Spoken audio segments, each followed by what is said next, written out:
सुप्रभात बच्चों, आज हम एक नए पाठ की ओर चलेंगे। उस पाठ का नाम है न्याय। सुबह का समय था। राजकुमार सिद्धार्थ अपने राजकीय उद्यान में टहल रहे थे। सुबह सुबह का समय था। राजकुमार सिद्धार्थ अपने राजकीय यानी क्या अपने राजकीय उद्यान यानी क्या, बगीचा, गार्डन, राजकीय उद्यान में अपने टहल रहे थे। अपने राजमहल के उद्यान में वो क्या कर रहे थे? टहल रहे थे। टहलना यानी क्या? विचारण करना, वॉकिंग करना।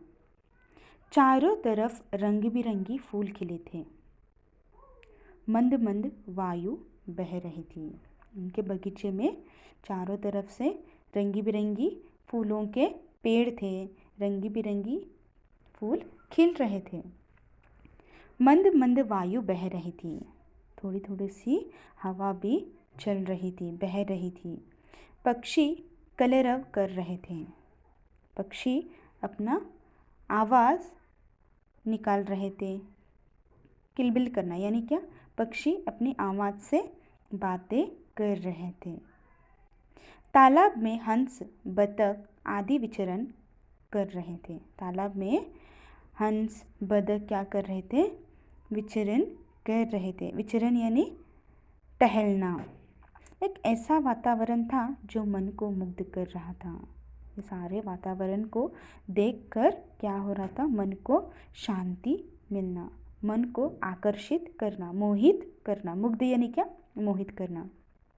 जैसे कि राजकीय उद्यान में रंगी बिरंगी फूल खिल रहे थे, मंद मंद हवा बह रही थी। उसके साथ साथ तालाब में क्या कर रहे थे? हंस और बतख टहल रहे थे, विचरण कर रहे थे।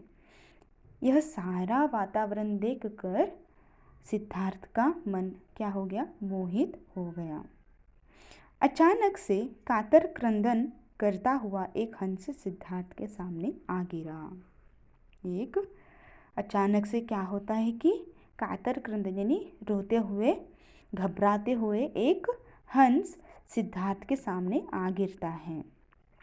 सिद्धार्थ ने देखा हंस बाण से बिद्ध था और उसके घाव से रुधिर प्रवाहित हो रहा था। सिद्धार्थ ने देखा कि हंस के शरीर में बाण घुस गया था और उसके जो घाव यानी क्या? जख्म से रुधिर यानी क्या? रक्त, प्रवाहित यानी बहना।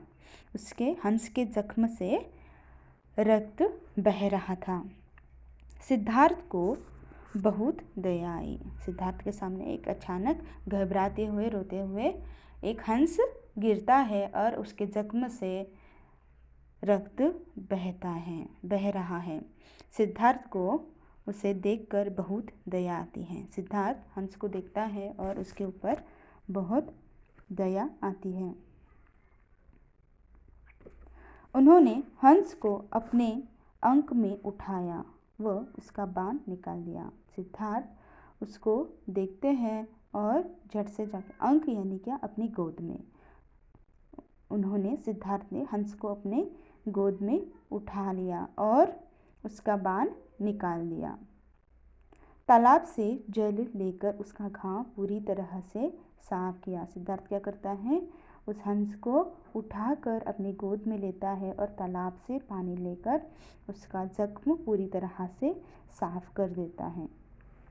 तभी दूर से भागता हुआ आखेटक राजकुमार देवदत्त, आखेटक यानी क्या? शिकारी। तभी जब सिद्धार्थ हंस का जख्म साफ कर रहे थे, तभी क्या होता है? एक शिकारी, आखेटक यानी शिकारी, भागता हुआ आता है और वो शिकारी कोई नहीं था, जो राजकुमार देवदत्त था, जो सिद्धार्थ के चाचा के बेटे थे, यानी उसका सिद्धार्थ का चचेरे भाई थे। उनके पास आ खड़े हुए। जो सिद्धार्थ का चचेरे भाई थे वो उनके पास यानी सिद्धार्थ के पास आ खड़ा होता है। सिद्धार्थ, यह हंस मेरा है, और कहता है कि सिद्धार्थ, यह हंस मेरा है, मैंने इसका शिकार किया है, लाओ इसे मुझे दे दो, देवदत्त ने कहा। जो सिद्धार्थ का चचेरा भाई है वो कहता है कि सिद्धार्थ, यह हंस तो मेरा है, मैंने इसका शिकार किया है, अब मुझे मेरा हंस दे दो। देवदत्त ने सिद्धार्थ को कहा। इस घायल हंस के प्राणों की रक्षा मैंने की है, अंततः यह हंस तो मेरा हुआ। सिद्धार्थ अपने चचेरे भाई राजकुमार देवदत्त को कहते हैं कि इस घायल हंस के प्राणों की रक्षा किसने की है? मैंने की है, इसीलिए यह हंस तो क्या हुआ? मेरा हुआ। सिद्धार्थ ने कहा, नहीं, यह मेरा है। देवदत्त ने जोर देते हुए कहा। सिद्धार्थ ने कहा कि अब मैंने इसकी प्राणों की रक्षा की है तो हंस तो मेरा हुआ। लेकिन देवदत्त सुनता नहीं और जोर से बोल देता है कि नहीं, यह तो मेरा है। नहीं भ्राता, यह मेरा है। नहीं भाई, भ्राता यानी क्या? भाई। नहीं भ्राता, यह हंस मेरा है, सिद्धार्थ ने नम्रता से कहा। दोनों भाइयों के बीच विवाद बढ़ गया। दोनों ने सोचा, विवाद करने से अच्छा है कि राज दरबार में राजा के समक्ष उपस्थित होकर न्याय की गुहार लगाएं। दोनों ने सोचा कि दोनों भाइयों के बीच विवाद बढ़ गया। दोनों ने सोचा कि विवाद बढ़ाने से कुछ भी फायदा नहीं होगा, कुछ भी अच्छा नहीं है कि हम क्या करेंगे, इसके बदले राज दरबार में जाएंगे और राजा के समक्ष उपस्थित होकर ही क्या करेंगे, समक्ष यानी राजा के सामने जाकर न्याय की गुहार करेंगे, न्याय अपना अपना मांगेंगे। दोनों शीघ्र ही राज दरबार पहुंच गए। दोनों शीघ्र यानी क्या? जल्द से जल्द, शीघ्रता से। दोनों शीघ्र ही राज दरबार में पहुंच गए। राजा ने ध्यानपूर्वक दोनों की बातें सुनी और यह निर्णय सुनाया कि हंस सिद्धार्थ को मिलना चाहिए। राजा ने दोनों की ध्यानपूर्वक बातें सुनी और यह निर्णय सुनाया कि ये हंस तो सिद्धार्थ को ही मिलना चाहिए। यह हंस सिद्धार्थ का है।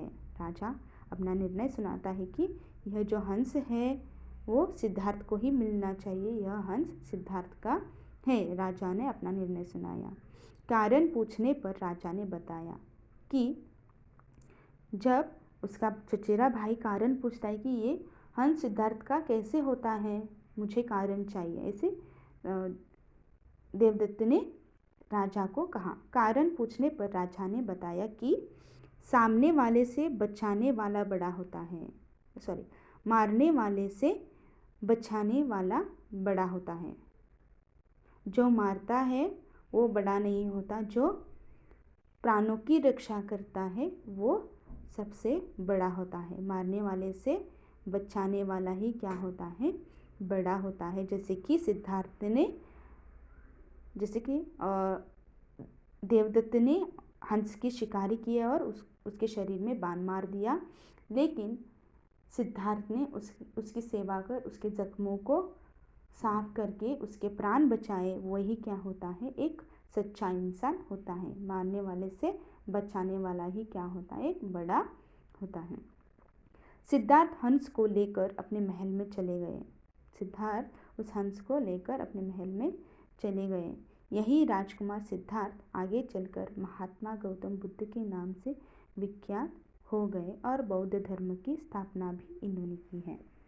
सिद्धार्थ आगे चलकर क्या होते हैं? राजकुमार सिद्धार्थ आगे चलकर महात्मा गौतम बुद्ध के नाम से प्रसिद्ध विख्यात हुए और उन्होंने बौद्ध धर्म की स्थापना की है।